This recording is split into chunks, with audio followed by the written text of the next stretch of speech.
Hello বন্ধুরা, আমি মানস প্রামাণিক। আমার ইউটিউব চ্যানেল মানস প্রামাণিক।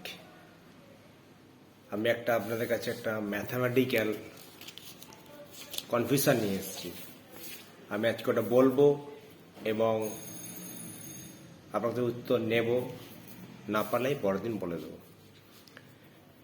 এবিসি 3 বন্ধু একটা রেস্টুরেন্টসে স্ন্যাক্স করতে গিয়েছিল এবং তারা প্রত্যেকে 10 টাকা 3 জনে 30 টাকা তাদের বিল হলো। রেস্টুরেন্টের যে বয় তাকে 30 টাকা দিলেন। 30 টাকা দিয়ে তারা রেস্টুরেন্টের মালিককে দিলেন, বয়টি গিয়ে। এবং সেদিন চলছিল অফার, তাই রেস্টুরেন্টের মালিক বয়কে বললেন যে ওদের 30 টাকা বিল হয়েছে, ওদেরকে আজকে 5 টাকা ছাড় দেওয়া হবে, তাই তুমি 5 টাকা নিয়ে গিয়ে ওদেরকে ফেরত দিয়ে দাও। রীতিমতো হোটেল বয়টি 5 টাকা নিয়ে ওই 3 বন্ধু এবিসিকে ফেরত দিতে গেল। সে গিয়ে বলল যে আপনারা তো 3 জন আছেন, তাহলে 5 টাকা 3 জনে কীভাবে ভাগ করবেন? স্বাভাবিক।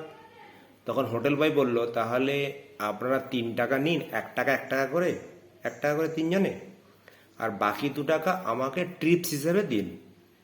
বন্ধুরা মেনে নিল।